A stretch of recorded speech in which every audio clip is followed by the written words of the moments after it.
Hikaru is your average high schooler with terrible social anxiety and no idea what he wants to do with his life. He wakes up early one morning and after dragging himself out of bed, he heads to the train station and gets on the first train headed to his school, but there's something that has been bothering him for a while now. Last night, while he was riding his bike, he saw a mysterious orange light in the sky and heard a voice calling out to him, so he's trying to figure out what it could have been, but he hasn't found any information yet. As he is scrolling, he notices a pregnant woman standing in front of him, as well as two old ladies silently judging him for not giving his seat up to the pregnant woman. He feels like it'd be the right thing to do, so he gets up and is about to offer the pregnant woman his seat, but then he hears a couple of guys in the background making fun of him for being a goody two-shoes. But it turns out that he was just being paranoid and the two guys were talking about someone else. He is relieved once he realizes that they aren't talking about him, but while he was standing in place, the man next to him already got up and offered the pregnant woman his seat instead. So now, Hikaru is left awkwardly standing by himself, and he feels so embarrassed about it that he's about to get off the train, but all of a sudden, a couple of his classmates get on and spot him, so he now has to join them. Hikaru's friends begin talking about their future plans, but Hikaru hasn't actually been listening this entire time because he is still preoccupied with what happened last night. His friends ask him about it, so he explains that from what he remembers, he heard a voice late last night, so he opened his window to see what was going on and saw that the area around the Kagami building was really bright, and he wanted a better look, so he rode his bike up the hill to get a better view, but unknown to him at the time, a huge battle was taking place in the Kagami building and an orange cube was about to be stolen by a girl with robot arms attached to her hips. She tried to escape through the roof, but as soon as she got up there, she was immediately surrounded by the private police force of the building and they recognized her as a Mecha Udi user, so they immediately pulled out their weapons in an attempt to neutralize her, but those mechanical arms make her a difficult target to hit. After the police officers failed to stop her, the guards then pulled out specialized weapons and used them to freeze her in place. The boss then comes out and pulls out a mechanical creature of his own, but this one has been experimented on to make it a more efficient tool.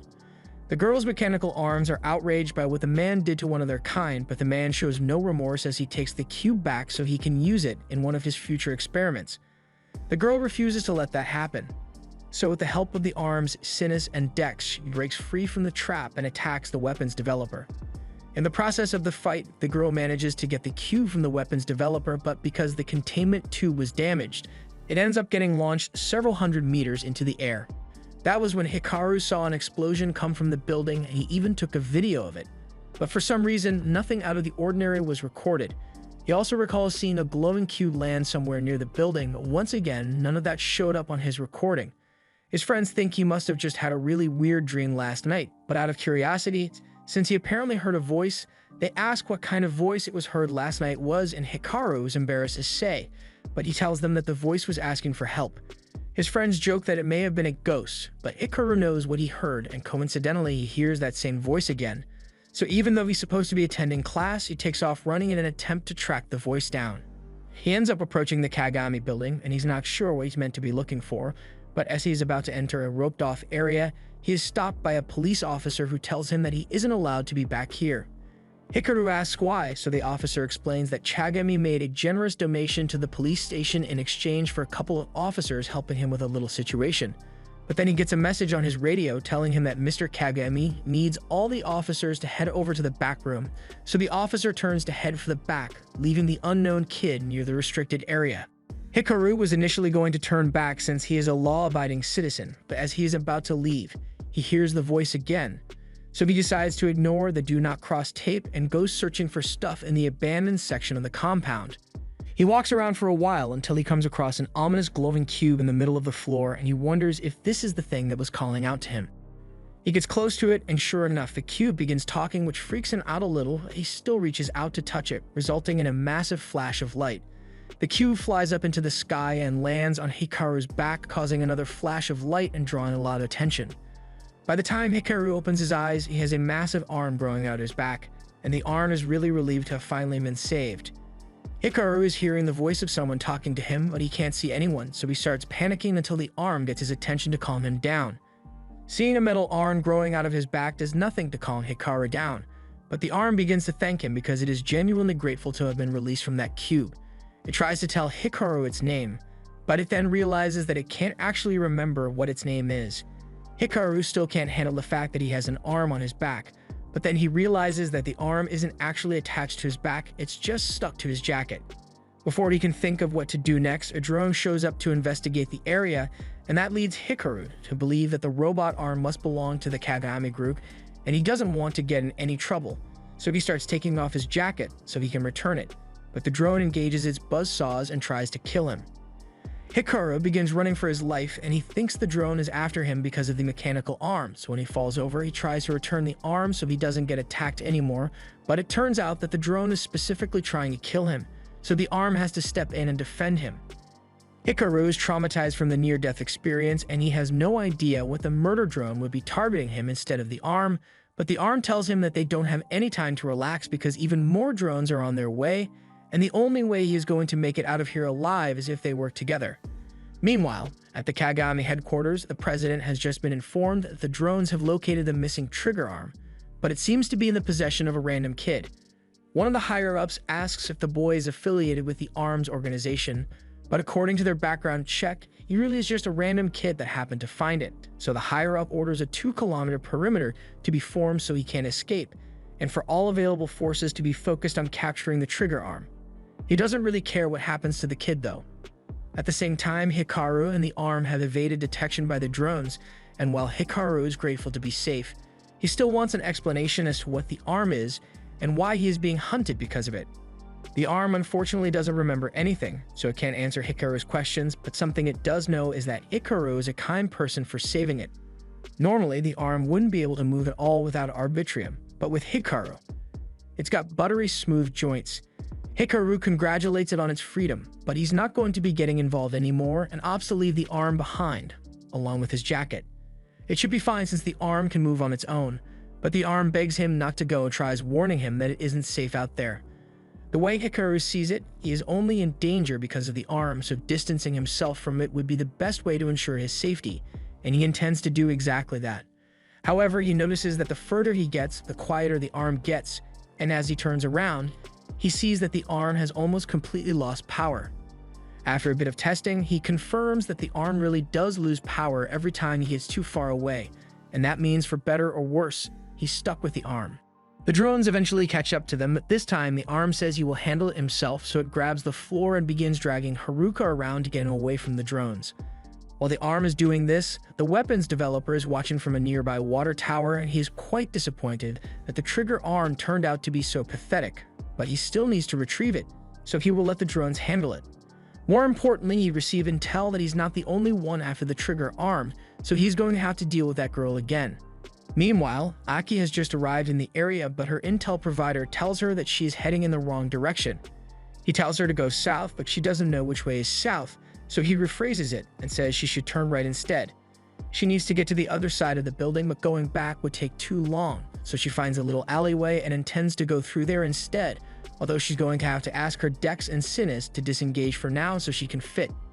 On the other side of the wall, Hikaru is running out of steam from being chased for so long, and while the arm's running was definitely faster, it drained a lot of Hikaru's energy, so he can't keep going much longer. All of a sudden, he gets grabbed by Aki and is thrown to the floor while she deals with drones. She then turns to the two, calling the arm Alma and threatening to kill both of them if they move. Dex reminds her that her job is to protect them, not kill them, but before Dex can properly explain things to Hikaru, the weapons developer shows up and he's still holding a grudge against Aki for stealing Alma from him, so he's going to make her pay. While the two are distracted arguing with one another, Hikaru notices an alleyway behind him, so he makes a run for it. Aki notices him shimmying away, but she is too wide to go after him with her mecha Yude, so she's stuck dealing with the weapons developer on this side of the wall. On the other side, Hikaru makes it out and starts running again, but he is really starting to regret making the decision to come here. The arm sees how much Hikaru is struggling, so it tells him to stop and leave him behind. Those guys that are chasing them are only after Alma, so if Hikaru leaves him behind, they should be able to escape unharmed. Even if Alma is right, Hikaru knows Alma can't move without him, so he is hesitant to abandon him. Aki has just defeated the weapons developer and she's caught up to them, so she once again threatens to hurt them if they don't comply with her demands. Alma tells her to wait and says he will listen to her demands as long as she lets Hikaru go, but Hikaru says he's not going anywhere. He may regret the decision, but he is choosing to stick by Alma's side, and since he looks like he's going to resist, Aki prepares to beat him into submission. Hikaru isn't confident in his ability to win, but Alma assures him that together they can take Aki down. He just needs to step forward and let him handle the rest. Hikaru doesn't know how this is going to end, but he decides to trust Alma and charges straight towards Aki. Aki was prepared to defend herself at first, but when Alma kept into the air and transformed, it knocked the wind straight out of her lungs, leaving her gasping for air on the ground. Hikaru and Alma take the opportunity to flee, and a few hours later, when the coast is clear, they come out of hiding and run away. Meanwhile, Aki returns to base and reports her failure to capture Alma. She couldn't have predicted that the kid would be capable of utilizing Alma's power, but even if he got away for now, there's no doubt that Kagami's group will track him down soon enough, so they have to act quickly and find him first. The next day, Hikaru ends up taking Alma to school with him since he has nowhere to keep him. But he's trying to keep a low profile so those people who are after him won't be able to find him. However, as he gets to his class, he is horrified to discover that Aki is transferring into his class and she doesn't look happy. While Hikaru tries to ignore Aki's death glare, there's someone else with their eyes set on him as two agents are watching him from a nearby building. Tus and Wanner work for the Kagami group and were assigned to recover the trigger arm by any means necessary, and that includes murder, although Tus doesn't like the idea of killing a kid. After class, Hikaru sneaks into the bathroom to get away from Aki, and he never could have imagined she would come after him in school, although it didn't seem like she wanted to fight this time. Hikaru figures she just doesn't want to cause a scene within the school, but be that as it may, if she isn't going to fight them in school, Alma thinks they should try talking to her. Yesterday, things were so hectic that they had no choice but to fight Aki, but now that he thinks about it, she was trying to be somewhat friendly at first, although Hikaru doesn't remember it that way. Still, it's not like there are many people he can talk to about Alma, so it's either he goes with Aki or he goes to the police. He asks Alma what he thinks they should do, but Alma wasn't really paying attention because he was having too much fun messing with the toilet paper. However, Aki was listening in from the other stall, and she tells him that going to the police is a bad idea because they'll immediately hand him over to Kagami. She climbs into Hikaru's stall and tells him she is here to be his bodyguard, but Hikaru is too flustered by the fact that she's so close to him in the boys' restroom, so he runs out and Aki chases after him. A little while later, Hikaru has lost Aki and is having lunch with his friends, but with how Aki has been chasing after him lately, they are starting to think he might be in a relationship with her or something. Hikaru denies it, but it's hard for him to sound convincing, especially since Aki arrives on the roof looking for him a second later. Hikaru's friends call Aki over to tell her Hikaru is here, but all of a sudden, Hikaru actually isn't there anymore. He somehow managed to climb up and out of sight in that split second, but Alma doesn't understand why he is being so evasive when they already decided to try and talk to her. Just then, one of Hikaru's other classmates arrives on the roof as well, and she's been looking for Aki all over. She introduces herself as Meru and tells Aki it's nice to finally meet her, but Aki doesn't look pleased to meet her. Meru chalks Aki's cold look to nervousness since she is a new student here, so she offers her a welcome gift in the form of a tray of cookies. Hikaru thinks Aki is going to flip out, but on the contrary, Aki seems entranced by all the cookies, so she grabs a fistful and shoves it in her mouth. Meru is a little surprised with how fast Aki ate the cookies, but she's glad her gift was well received, so she asks Aki if the two of them can be friends, and Aki says she doesn't mind. Aki seems a lot more normal than Hikaru first thought she would be, but that still doesn't mean he wants to talk to her, so he decides to put on some noise-canceling headphones and go to sleep so he doesn't have to deal with her till the end of the day. Meanwhile, as Aki is still eating the cookies, Meru asks about her relationship with Hikaru, but Aki had totally forgotten that she was supposed to be looking for him. Wanting to be helpful, Meru tells her she has an idea to get Aki alone with Hikaru, so later that day, while Hikaru is trying to get out of school without being noticed, Meru goes up to him and delivers a handwritten letter from Aki. Hikaru can already tell what this is going to be about, and just as he suspected, Aki is trying to get him to meet her. Meru ends up dragging Hikaru out to an abandoned section of the school, and she won't let him leave because she believes Aki wants to confess her love for him. Hikaru has no choice, so he walks into the class where Aki is waiting for him and yells at her for dragging Meru into this. Aki denies getting Meru involved because this whole operation was Meru's idea, but even if that's the case, Aki has still been following him around all day, so he wants to know what her business is with him. Aki explains that she is a member of an organization called ARMS, and she has been tasked with watching over Alma and being his bodyguard. Alma thinks this is good news since that means Aki is going to be protecting them, but Aki clarifies and says her only job is to protect Alma, so she isn't concerned with what happens to Hikaru. Although since Alma is linked to him, there's not much she can do to separate them. As part of her mission, she needs to bring both of them back to HQ. Of course, they won't harm Hikaru if he cooperates with them, and Alma thinks this is terrific news, but Hikaru still doesn't feel so confident about going with Aki, since he still isn't sure she can be trusted. Alma understands Hikaru's concerns, but Aki seems to know something about him, and Alma still wants to know what and who he is. Hikaru feels bad for Alma, so he decides to agree to go with Aki, even if he doesn't trust her. But before he does, he wants to know why Alma loses power whenever he leaves his side. After what she just witnessed, Aki's brain stops braining because it shouldn't be possible for a Mecha U to fuse to a jacket, and there's no information about something like this. She eventually gets up close and tells Hikaru that she needs to take him in for some tests, but he's freaked out by how aggressive she's being and asks Alma if there's anything he can do to get them out of this. So Alma attempts to use the power they used against her yesterday, but while there's a huge flash of light, it doesn't actually do anything because Alma doesn't have the strength for it. That leaves only one other option, so Hikaru grabs Alma and starts running away. But when he tries to leave through the front door, Miru stops him from getting out and says he should finish talking to Aki before she lets him out. Meanwhile, outside, Toos and Wanner are watching the entrance to the building, but because there's a schoolgirl standing outside, they can't do anything without revealing themselves to her.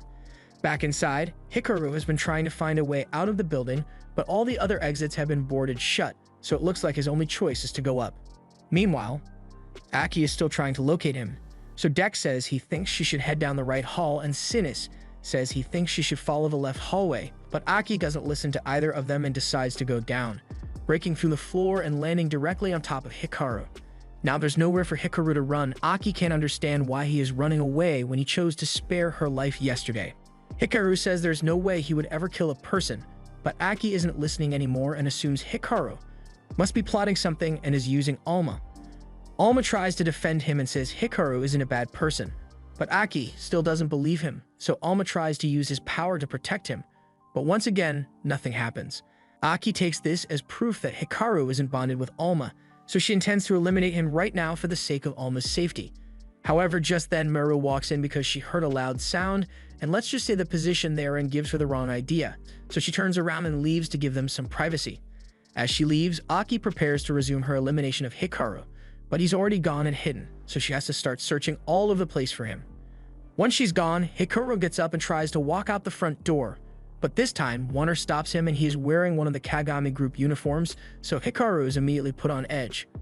Wanner says he needs some help from Hikaru, but Hikaru doesn't feel like offering any help after the Kagami group nearly kill him with a bunch of drones. Wanner apologizes for that and says they made a mistake with the drones, but he's only sorry that they couldn't finish him off sooner. He blasts Hikaru with a sonic cannon, and although it doesn't do any physical damage, Hikaru falls to his feet because he suddenly feels really dizzy. With Hikaru incapacitated, Wanner kicks the door open to give Toos a clear shot, but he's actually standing in her way, so she can't take the shot. By the time Wanner moves out of the way, Alma is able to drag Hikaru's body to prevent him from getting shot, but they are still in imminent danger, so Hikaru gets up and runs back into the building. Toos yells at Wanner for messing up her shot, but she needs to get this over with, so she begins firing through the walls in hopes of hitting Hikaru, and he is seriously worried she might kill him, but Alma has something else he is concerned about. Even though Wanner is using a Mecha Yud, Alma doesn't sense any consciousness from it, and just then, Wanner hits Hikaru with another sonic wave. Hikaru collapses at the end of the hallway, and Toos takes the shot at the last second. Hikaru is saved by Aki. Wanner fires another sonic wave, and Aki tries to block it, but just like it did with Hikaru, she suddenly gets dizzy and falls to the ground. Wanner is having the time of his life right now because he enjoys making people suffer, but Aki refuses to be taken down because she still needs to protect Alma. So she gets back up and asks Hikaru to run away while he has the chance. Hikaru doesn't feel right leaving Aki behind to fight by herself, but she pleads with him to just run because they can't let the Kagami group get their hands on Alma. Hikaru listens to her and runs away while she keeps Wanner busy, but then Wanner pulls out a weapon that she isn't prepared to deal with. Hikaru starts climbing up the stairs and he is getting really frustrated with the way people keep coming after him, but Alma stops him and says he doesn't think they should be leaving Aki by herself after all. Hikaru reminds him that Aki said they should run to ensure Alma's safety, but while that may be true, Alma doesn't like the idea of leaving her behind, so he jumps off Hikaru's back and punches a hole through the wall so Hikaru can escape. But as for him, he's going to go help Aki. At least that's what he wants to do, but he loses power as soon as he gets too far from Hikaru. Hikaru ends up agreeing to go with him since Alma can't move otherwise, but they still need a plan of action before they face Wanner and his sonic cannon. It turns out that Wanner managed to defeat Aki by using the shackles that remove the consciousness of Mecha Yud, and he is currently driving her up to the roof for Toos to snipe her. But to his surprise, Toos actually came down in person because he was taking too long to get the job done. She takes one look at Aki and mocks her for being so pathetic, but even though she really wants to kill her, she has orders to bring Aki back alive. She tells Wanner to go back into the building and look for Hikaru, but he doesn't have to spend much time looking for him because Hikaru was already coming up the staircase. As soon as Hikaru spots Wanner, he tries to punch him, but he's no boxer, so he is dodged. He may not be the best fighter, but he can at least guarantee that Wanner's attacks won't be effective against him. Wanner decides to blast him anyway, but Hikaru wasn't bluffing when he said he was immune to the sonic wave because he has his noise-canceling earpieces in. He just intended to buy enough time for Aki to make a comeback, but when he looks over at her, he realizes that she has been captured. That kind of messes up his plan, but he comes up with an even better plan and chucks Alma over to Aki to get the shackles off her Mecha Yud. Unfortunately, Alma starts losing power once he gets far away from Hikaru, so Hikaru has to run to get closer, and somehow, Toos, who is meant to be a sniper, misses this easy shot. Alma and Hikaru manage to get Aki free, and the second she can move again, she grabs Toos and uses her as a human shield to charge at Wanner. Wanner doesn't want to use his blast on Toos, but she orders him to shoot for the sake of the mission, and he does as she instructed, but all it managed to do is knock Toos out, and immediately after, Aki proceeds to knock the daylights out of Wanner. Due to all the damage that was done to the building during their fight, it's about to collapse, and just before it does, Toos regains consciousness and flies away, leaving Wanner to get buried along with the others. Aki and Hikaru turn out alright, but her boss from ARMS soon shows up, and he's not pleased with the amount of destruction she caused to accomplish her mission. They take him back to their headquarters, and once Hikaru finally wakes up, he is introduced to the leader of the ARMS group, Algis, and his Mecha Yud, Fist. He explains that they fight against the Kagami group, whose goal is to claim all the Mecha Yud as theirs and control them like slaves. Alma doesn't recall anything about them, but apparently Fist is his brother, and they need his help to win this war. Alma doesn't think twice about offering his help, and he convinces Hikaru to do the same, but Aki and Algis tell him that they only actually need Alma for this, so he doesn't really have to be here. While he was asleep, they ran some tests on him to measure the levels of Arbitrium in his body. Arbitrium is an energy that is produced by the human mind, and it is needed as fuel by all Mecha Yud, but when Hikaru's Arbitrium levels are put on a graph, this is what his levels look like, and this is what the average Mecha Yud user has. If it wasn't already clear, Hikaru is pretty much a failure when it comes to wielding Mecha Yud, and there's no sugarcoating it. Algis agrees that Hikaru may have been the one to awaken Alma, but he is also the reason Alma is fused to a jacket, and he can't even use Alma's power on top of that. They have no choice but to leave Alma in his care for now, but Algis wants to make it clear that he is not allowed to act on his own under any circumstances because he is not capable of handling himself. Alma tries to stick up for Hikaru and points out that Hikaru is the only reason he wasn't captured by Kagami, but be that as it may, Quen says it is still a fact that Hikaru doesn't have the power to use Alma, so he's a liability.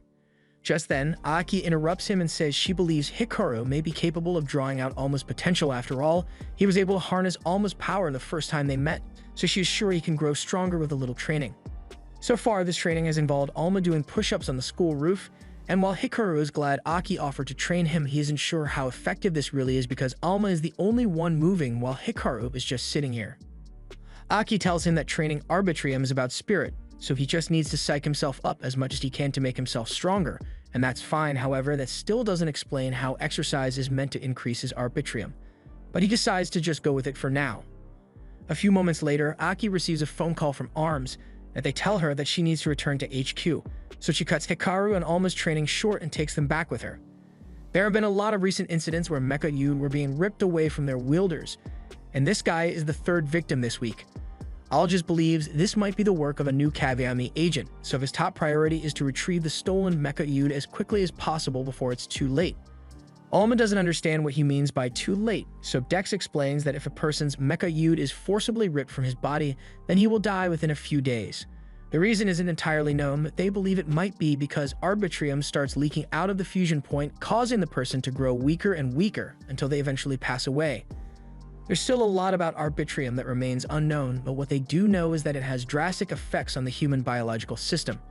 For instance, anyone who fuses with a Mecha Yud gains incredible physical ability, although in Hikaru's case, since Alma didn't fuse with his body, he is still just a regular human. Aki notices some marks on the victim's arms, and she can immediately tell that whoever did this must have been using a worm-type mecha, and Aljaz already knows where she's going with this, so he reminds her that her job right now is to protect Alma at all costs, so he doesn't want her getting involved in this case even if she has personal reasons. After Aljaz leaves, Aki ignores everything he just said and says there's something she wants to investigate for personal reasons, but since she has to guard Hikaru, he's coming with her. Meanwhile, over at the Kagami group, they are scrambling to find the whereabouts of Jun, the younger brother of Kagami. He apparently stole an experimental artificial mecha Yude and has disappeared, but no one knows what he intends to do with it. The leader of the 3rd Division offers to get the job done, but the 3rd Division are the same ones who let Alma escape last time, so this time the White Ravens are put on the job. Elsewhere, Hikaru is out with Aki late into the night, and by now he has figured out that she's investigating that case even though Aljaz told her not to, but he wonders if it's really alright for them to be out here by themselves. Aki refuses to answer him, but a moment later they hear the sound of horns nearby, and on the other side of the containers, we see the White Ravens busy looking for Kagami's younger brother. The group's leader, Amada, tells all his men to continue searching the area, but just then, Aki and Hikaru approach them. Hikaru really doesn't think it's a good idea to interact with people from the Kagami group, but Aki tells him everything will be fine as long as he stays by her side and keeps Alma hidden. She asks Amada if he knows anything about a worm-type Mecha Yude wielder, and at first they think she's just a regular girl, but the second she mentions Mecha Yude, Amada and his group turn hostile because they can't let the general public find out about the mechas. They rush in to capture her and Aki is left with no choice but to fight them, so she calls Sinus and Dex out to help. Amada is shocked once he realizes that she is a mecha wielder, but they still have to take her down, so he orders the White Ravens to regroup and attack again. Meanwhile, Hikaru gets blown away in the scuffle, and while he's trying to get back on his feet, he notices a young boy with an inhaler hiding in a corner. He tells the boy that it's dangerous to be here and asks if he is alright, but the boy doesn't answer and starts running away. Hikaru doesn't know much about the kid, but he's worried about him, so he decides to follow him, leaving Aki to deal with the White Ravens. Amada sees this happen, so his mecha Joe transforms into a bike and he rides off to chase after the kid. At the same time, a few White Raven members have caught up to the kid and Hikaru, so Hikaru gets in front of the kid to protect him.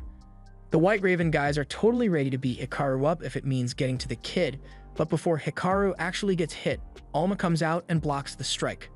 Just then, they notice Amada and his Mecha Yude bike heading straight for them, but when Hikaru turns around and tells the kid to run, he realizes the kid is already gone.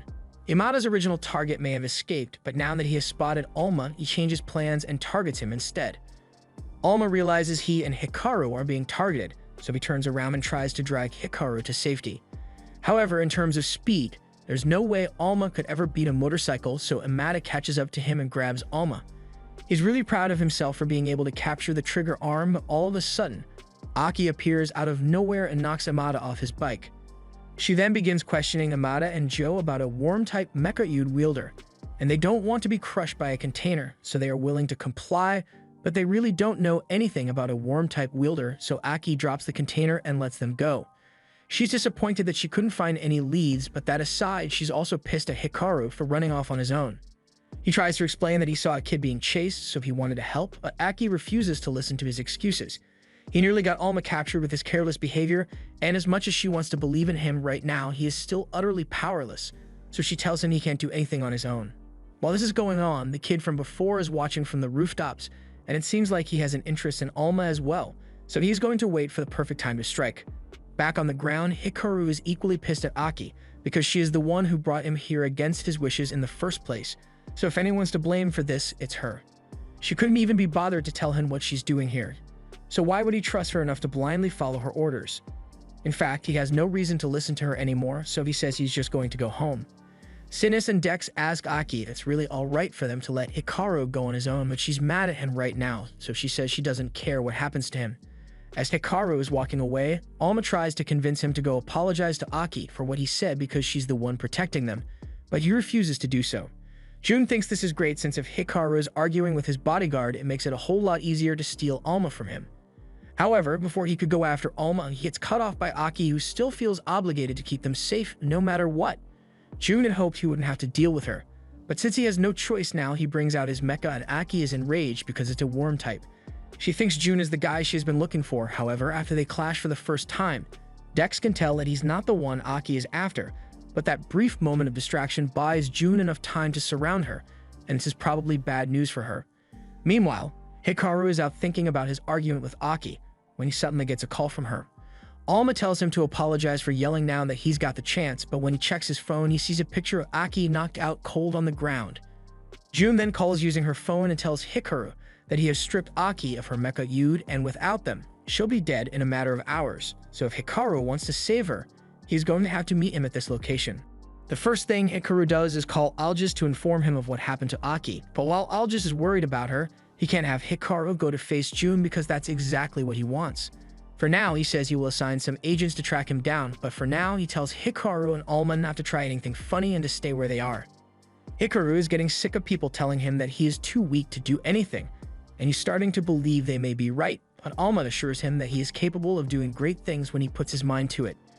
Hikaru denies it since every heroic act he has performed so far has been because of Alma's influence, so if he were still on his own, he would have remained a coward. He acknowledges that he is truly powerless on his own, but right now he's not on his own, so he asks Alma to lend him some strength for what he's about to do. Hikaru and Alma head over to the abandoned warehouse June marked on the map, and as they enter, June greets them with a smile. Alma asks why he is doing this, so June explains that he wants the strongest mecha Yude. Sinus and Dex are nice and all, but compared to what he's after, they are worthless pieces of junk. What he wants is the trigger arm because it is said that whoever fuses with the trigger arm will gain the strongest body, and he wants that for himself. June begins attacking with his mecha, and Hikaru is forced to start running around the room to avoid getting hit, but once the opportunity presents itself, he closes the distance and tries to grab Sinus and Dex, but June is one step ahead and blocks all his attempts. He mocks Hikaru and tells him he is nothing more than a weakling. And while Hikaru doesn't deny the fact that he is weak, he refuses to let that stop him from doing the right thing, so he charges back in. He's able to outpace June enough to break through his defenses. June is pissed that Hikaru is making him work so hard, and his asthma is starting to act up, so he decides to end things once and for all. He forms a giant cage around Hikaru, and once there's nowhere left for him to run, June electrocutes him until he collapses to the ground. He then captures Hikaru and begins pulling Alma away from him until they are ripped apart. June is relieved that he finally has Alma so he can fix his body, but to his surprise, Alma is still able to move and knocks him over. He doesn't understand what's going on since a mecha Yude shouldn't be capable of moving on their own, but he gets even more confused when Hikaru starts moving as well because he should be on the verge of death after having his mecha ripped out. Hikaru reaches out for Alma, and as the two touch, Alma's true power is unleashed, so June is starting to get worried. He tries forming a fist to knock them out, but he is sorely outmatched by Hikaru and Alma, so they easily crush it. The two of them launch a fist at June, and just when he thinks he has blocked it, Hikaru runs up and finishes the job with one final punch. June is down for the count at this point, so Hikaru and Alma think they can finally relax, but unfortunately they were wrong. The head of the White Ravens has shown up, and both Hikaru and Alma think they are going to have to fight again, but the man assures them that he isn't getting paid to fight them right now, so he just wants to take June and go. He also picks up Sinus and Dex, which he intends to take as well, but Hikaru says he isn't going to let him get away with them. The man is totally ready to get forceful, but June stops him and says he wants to be the one to defeat Hikaru, so he forbids the man from harming him for now. The man concedes and gives the mecha Yude back to Hikaru, but he assures Hikaru that they will meet again someday, and when that day comes, he won't be able to escape so easily. A little while later, Aki wakes up in a hospital with Sinus and Dex reattached to her, and once she learns that Hikaru is the one who saved her, she goes to meet him up on the roof while he's trying to sew Alma back to his jacket. She sits down next to him and things are a little awkward, so Hikaru asks what it was she was looking for last night. Aki tells him she was searching for the person who killed her family, but the only clue she has is that the person is a worm-type mecha Yude wielder, and it turns out that June wasn't the guy who did it. She acted rashly because of her quest for revenge, so she is thankful that Hikaru saved her. She wants to do something to pay him back, so she offers to sew Alma back together for him. But she's really bad at sewing, so Hikaru tries to stop her, but in the process, Meru walks in with some sweets and misunderstands the situation. Hikaru is now officially a part of ARMS, so a few days later, he is sent out on his first mission for the team.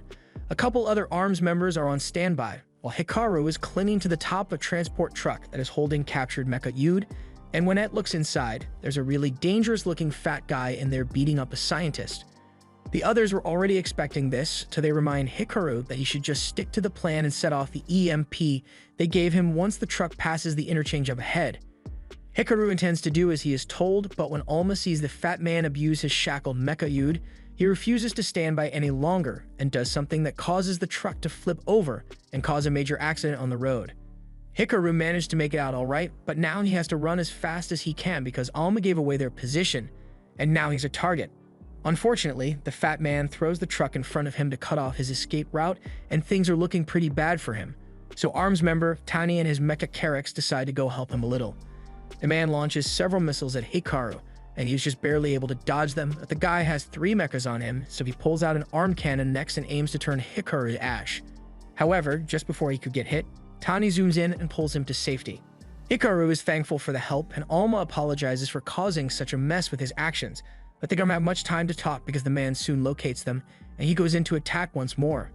However, this time he gets intercepted by Aki and is knocked to the ground. She is disappointed that Hikaru and Alma managed to mess up such a simple task, so she tells Tani to get them out of here before they cause more problems for the mission. Once the man gets back up, he notices that Aki has 2 mechas, but he still believes he is superior because he has 3. However, as he tries to kick her, she easily catches him, and when he tries to blast her, he runs out of energy and passes out. Evidently, using a mecha Yude takes a lot of stamina, so it takes a lot of training to be able to wield more than one effectively. Training that this guy did not have, especially considering he has never seen the inside of a gym. Aki doesn't think the guy will be getting back up anytime soon, so she decides to contact the recovery team to come get this guy. But while her back is turned, someone else shows up and uses a worm-type mecha to do something to the guy. So by the time she realizes something is wrong, the guy is already back on his feet, and he is even stronger than he was before. Aki is having a lot of trouble dealing with the guy's strength now, and her chances of victory aren't looking great, but thankfully, Hikaru comes running in and knocks the man away. Aki yells that she told him to run away, but he couldn't just sit and watch while she was in trouble, so he made the decision to help her anyway. The man gets back up and fires his laser cannon, but Hikaru and Alma see it coming, and together they are easily able to deflect the blast. The man then tries to crush them with the truck, but Hikaru is completely unharmed and dashes forward once last time before knocking the guy out with a single punch. Once the battle is over, Tani comes up and congratulates Hikaru on doing such a good job because his efforts allowed them to rescue so many mecha Yude, and he is grateful for all praise, but Aki seems a lot more interested in the man. Back at HQ, while Aki is taking a shower, she has flashbacks to the time she spent with her sister and how she made a promise to protect her, but she ultimately failed to keep that promise, so now the only thing she can do is avenge her family. Outside the shower area, a scientist Aki had asked for help is waiting for her, but once she finally comes out, he starts freaking out because this is the first time he has seen her fresh out of the shower. He explains that he's just here to give a report on the matter Aki asked him to look into, and unfortunately, he wasn't able to get any useful information from the man they captured. They inspected the mecha Yude he was using, and none of them were worm types, but Aki clearly remembers seeing a worm type, so something strange is going on. The guy tells Aki that he knows she's trying to avenge her family, and he vows to help her investigate it with everything he has, so he wants her to rely on him instead of Hikaru, but by the time he is done speaking, Aki has already left to go get Hikaru. Over at Hikaru's house, Alma wakes up and realizes that he and Hikaru overslept, and if Hikaru doesn't wake up soon, they are going to be late for school, so he starts trying to drag him out of bed by the pants and even offers to help him change his clothes. Just then, Aki busts into Hikaru's room through his window, and since he's not ready for school yet, she says she will help him get dressed and her offer is non-negotiable. Meanwhile, at school, all the students are excited because they heard that there will be a new transfer student joining their class today, and the dude is apparently mega rich, so everyone wants to get to know him. Just then, the door opens and everyone turns to see Aki holding Hikaru, who's only half-dressed. They all immediately think there's something going on between them, and Meru is already imagining things, but once Aki sets Hikaru down in his, she informs them that a new transfer student is joining their class. This is the first time Aki has heard of this, and just then, a call comes in over the PA system, and the guy's yelling for Hikaru to go up to the roof. So Hikaru and Aki head up there, and they find June waiting for them. The second Sinus and Dex see him, they immediately attack because of what June did to Aki the last time they met, but he is able to block her attack with his mecha. He is getting annoyed because she's interrupting him, so he prepares to take her down, but before he actually does anything, he gets a message from Todo, the head of the White Ravens, and he was very clear when he told June that the only reason he was allowed to attend school was because he promised not to use his mecha in school, yet he's already breaking that promise. June tries to argue that Aki is the one who attacked him first, but Todo refuses to make an exception, so June is forced to withdraw his mecha and surrender. Aki is totally ready to knock him out, but Hikaru tells her to stop since it's clear that Jun doesn't want to fight anymore, so she decides to let him go for now. Jun still swears that he will claim the trigger arm for himself eventually, but that's a job for another day because the reason he came to this school is actually Hikaru. The scientist that made his mecha told him that it will take time for it to adapt to his body, so until he's able to fully control it, he decided to spend his time watching Hikaru so he can figure out what secret makes him capable of using Alma like he does. And once he has learned Hikaru's secret, he will crush him and steal the trigger arm. Hikaru notices that Jun keeps referring to Alma as the trigger arm, so he asks if Jun knows any other useful information about him since Alma lost his memories. But before Jun can answer, Aki attacks him one more time because she thinks he is too dangerous to be left alive. She was completely ready to go through with it too. But Alma and Alma grab her because they need to get some information about Alma's past from Jun. While they fight, Jun starts walking away, but before he leaves, Jun reminds Hikaru that his mecha restrictions only apply to school, so if he ever catches Hikaru lacking on the streets, he's not going to let him get away. Later that day, Aki and Hikaru are walking through the halls together and Aki is sticking really close to him, which is starting to get annoying for Hikaru. He is forced to distract her with an imaginary rice ball in order to create some separation, but that doesn't last very long because no matter where he goes, Aki is always right there next to him.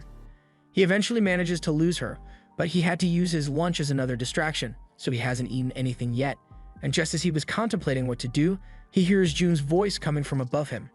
Jun remembers asking Todo if he knows what makes Hikaru capable of using the trigger arm without any training, and Todo had no idea, so he suggested that it might be the food Hikaru eats or something. So he waves his black card and says he's going to treat Hikaru to lunch today so he can see what he eats. Hikaru thinks the offer is strange, but he did have something he wanted to talk to Jun about, so he starts asking him if he knows anything about Alma's past. But before Jun can answer, Hikaru gets his legs swept out by Aki, who refuses to let Jun get close to Hikaru, but she would happily accept Jun's offer of a free lunch though, and she already has a meal in mind. A little bit later, while Hikaru is sitting in the bathroom to get some alone time, he tells Alma that he doesn't know what to do about Aki because she won't let him get close to Jun at all.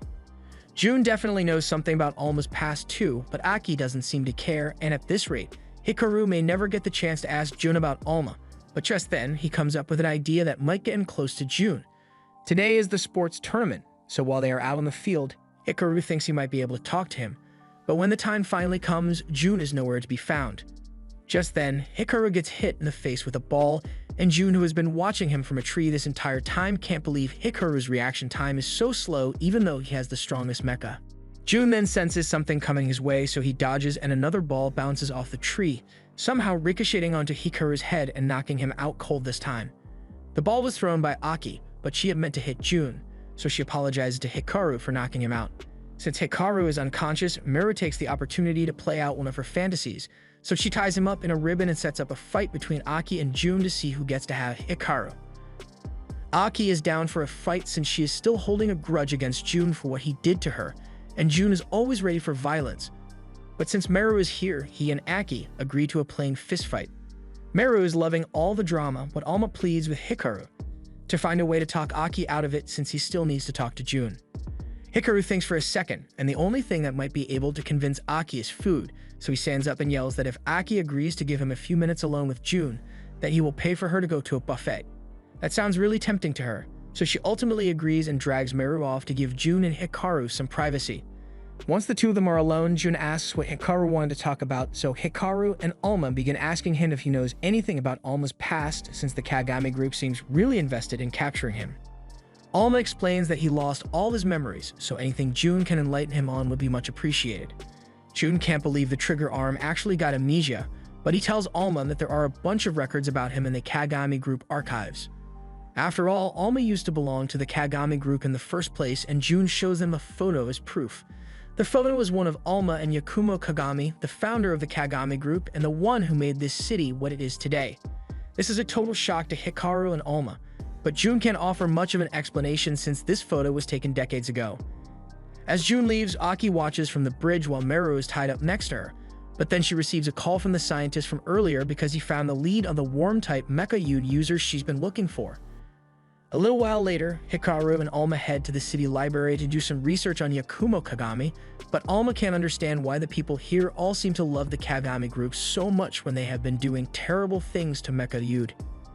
Hikaru agrees that their recent actions have been heinous, but from the perspective of the people, the Kagami group has done a lot to improve the city, so of course they would be loved. Hikaru and Alma soon come across a portrait of Yakumo Kagami, and Alma breaks down in robo-tears, because he can tell that this person is meant to be important to him, but he doesn't remember a thing about them. Elsewhere in the city, Tammy has just been captured by the Worm-type mecha user, and Aki is the first to arrive on the scene, but before she could do anything to help him, the mecha had already ripped Carex out of Tanny's body. It then tosses Tanny to Aki, but as for Carex, it squeezes him until he shatters into pieces. Aki, Sinus, and Dex are all enraged and attack the Worm user, but it gets out of the way before they could strike it, and once it's a good distance away, it launches something into the Darai's hole in Tanny's body and turns him into some sort of puppet to fight Aki. The Worm user then tries to escape, and while Aki wants to make sure Tanny is alright, she also desperately wants to capture the Worm user, so she knocks Tanny out and rips off the Worm control device. Hikaru receives a call about Tanny's current condition, so he rushes over to check on him and finds him unconscious in the alleyway. Tanny gets brought back to HQ, and thanks to Hikaru's quick action, Tanny should be able to survive, but as for Carex, there's no saving him. Mecha Yude are mechanical life forms, but they still die the same way humans do, and nothing can change that. They originally came from a different dimension in search of Ordella, the father of all Mecha Yude, and thanks to some helpful humans they were able to find it, but during an experiment to awaken it, an accident occurred, and as a result, Alma was forced to use up all this power to seal it away, which is likely the cause of his memory loss. The key to Ordella lies within Alma's forgotten memories, and depending on who gets their hands on it, the fate of the world may hang in the balance. When Aki met up with Quen, he informed her that the Worm-type user she's looking for is still on the loose. He first realized this when the incident reports showed that there was someone stripping people of their mechas aside from June. This has been going on for months, so Aki angrily grabs him by the collar and asks why he didn't tell her about this sooner. But in his defense, he didn't know about this either until now. The only reason he found out about it is because he hacked into the ARMS database to help Aki, so Aki lets him go. But if this information has been in the ARMS database for months, that means Algis knew about it all along and decided not to tell her. Quen tells her that Algis was probably investigating the incidents personally because he has been keeping track of it for 8 years now. Just then, an alarm goes off, which means the Worm-type user is active again, so Aki wastes no time and rushes out to confront her sworn enemy. Eventually, she finds the Worm user in an empty parking garage, and she is ready to get revenge for her dead parents and sister. But as she gets close to the Worm-type user so she can attack, she gets a good look at her face, and it turns out to be her little sister, Fubuki. Back when Aki and Fubuki were still little, they would play games together with Sinus and Dex, but Aki never really understood the point of the game. A few moments later, their mother entered the room and called for Fubuki to come out since it was her turn to do the experiments. Normally, Aki would have to do this, but her leg was injured at the time, so Fubuki was filling in for her. Fubuki left the room with a smile, but that was the last time Aki saw her, because the next thing she knew, the facility burst into flames and neither Fubuki nor her parents were ever seen again. That is until now. Aki, Sinus, and Dex are all in disbelief that Fubuki is still alive, and Fubuki is just as happy to see Aki, but from the way she's coughing, it's obvious that she isn't in great condition right now. Her worm mecha comes out, and the second it does, Sinus and Dex grab and slam it into the wall. There are a lot of questions left unanswered, but for now, they have to get out of here since ARMS is about to arrive on the scene. By the time the ARMS agents arrive in the garage, there's nothing there aside from the crack in the wall and one of Aki's broken hair clips, so Al just knows she must have been there.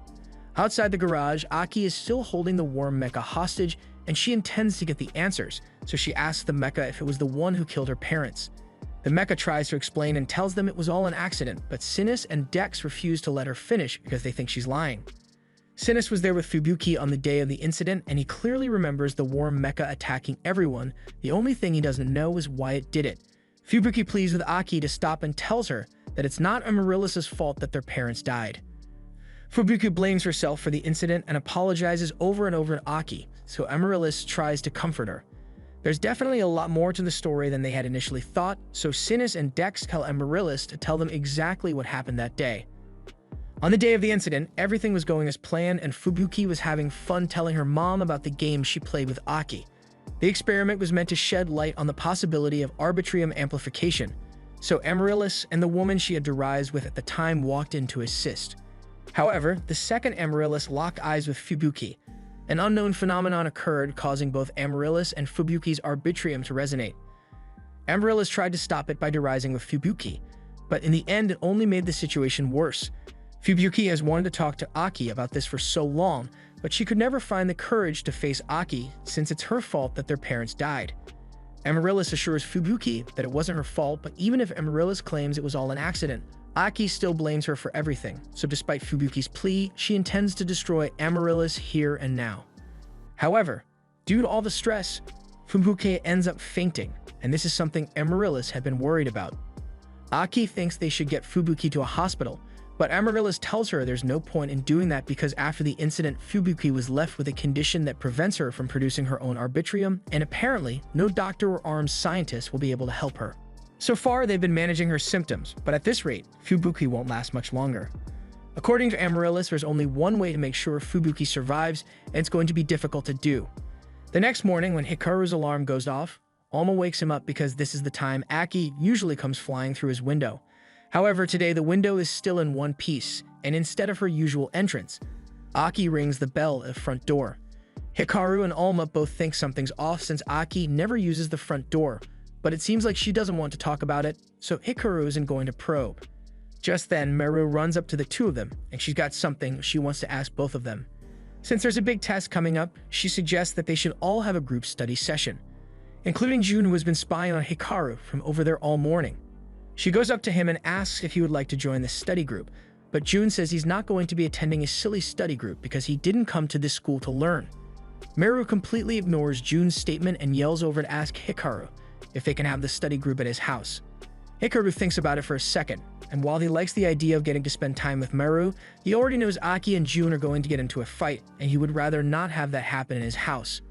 He tries talking Meru out of the idea, but Meru insists and asks Aki to back her up on this. Aki politely declines, but Meru tries to convince her, saying this is a great chance to go to Hikaru's house. However, Aki goes to his house every morning, so there's nothing special about going for a study session. She then walks off, and Hikaru walks after her since he can tell that there's something wrong, but Aki refuses to tell him anything. Back at ARMS, one of the scientists there has gotten tired of not knowing what's going on, so she moves over to Quen's workstation and asks if he has any information about Aki since she hasn't come to HQ in a while. Quen initially denies knowing anything, but after a little violent persuasion, he admits that he may have had something to do with Aki's current situation. Meanwhile, Aki is sitting next to her sick sister while Amaryllis explains how they've been surviving so far.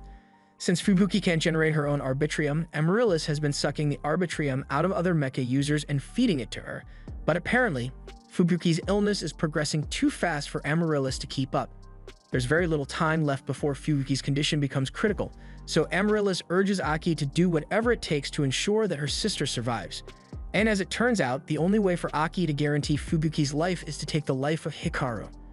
At the same time, all across the city, all the mecha users who Amaryllis had infected, both ARMS and Kagami group members, begin to lash out in violent fits for no apparent reason, but Algis seems to have an idea as to what might be causing it. All available ARMS agents are ordered to go out into the field and restrain the mecha users that are out of control, and the Kagami group receives the same orders. Later that evening, Meru, Jun, and Hikaru are all heading to his house to study his plan. However, as they are walking, Hikaru receives a message from Algis, so he has to cancel on them and runs in the opposite direction. A little while later, he arrives at ARMS HQ, and Algis apologizes for calling him in on such short notice, but there's an issue he needs Hikaru's help with. There are dozens of mecha users who suddenly went out of control recently, and Algis believes the one behind it is the worm-type mecha users.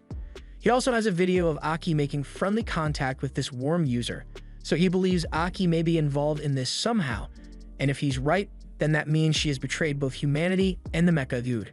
For now, he wants to capture and bring her in for questioning, but she's a powerful mecha user, so they might have to use force to stop her. Alma and Hikaru can't believe Algis suspects Aki when she's one of their comrades, but you can't run an organization based on feelings like that. The only reason Aki joined ARMS was because her goal aligned with their interests, but if her goal has changed, then there's nothing stopping her from betraying them. Hikaru refuses to accept that Aki would do something like that, so he rushes off to go find her before ARMS does so he can figure out what's going on. At least that's the plan. Queen points out that Hikaru has no idea where to find Aki in the first place. Quen has carefully weighed their options, and he has come up with the perfect solution to track Aki down. And it involves this guy. Hikaru recognizes Wanner as the guy who tried to kill him a couple of days ago, and it's clear that Wanner doesn't want to be here, but he doesn't have much of a choice in the matter. But before they discuss how they'll find Aki, Wanner's mecha comes out and begins profusely apologizing for Wanner's actions the other day. Hikaru is a bit confused by the situation since he thought Wanner's mecha was meant to be brainwashed, but after he was captured, Arms was able to remove the shackles and free Kagemaru. Quentin was reluctant to have Kagemaru rise with Wanner again, but there was no one else who could, and Kagemaru said he wanted to do it. Kagemaru intends to properly educate Wanner on what it means to fight for justice, and he will make sure Wanner learns even if he has to beat the concept into his skull. He forces Wanner to get down on his knees to apologize and swears to Hikaru and Alma that the two of them will be useful on their mission. Out in town, Kagemaru is busy scanning for Aki, but Wanner keeps complaining that he wants to go home, so Kagemaru gets annoyed and yells at him to work harder so he can atone for his wrongdoing. Hikaru and Alma are starting to wonder if this is really the best option for finding Aki, but Kagemaru assures them that it's only a matter of time before they find Aki since he is using acoustic sonar to track a resonant arbitrium.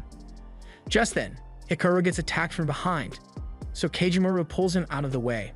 The one who attacked him is Jun, and he is tired of Hikaru running away from him, so he declares that he won't leave Hikaru's side until he figures out the secret behind his power. If Jun is going to be hanging around them anyway, Alma asks if he is willing to help them look for Aki, but Jun never liked Aki to begin with, so why would he want to help look for her? To convince him, Alma says he will tell him a bunch of Hikaru's secrets at the study session if he helps them. Jun agrees and word reaches Todo of his decision, so he informs Jun's brother and asks if he should send someone out to keep an eye on him.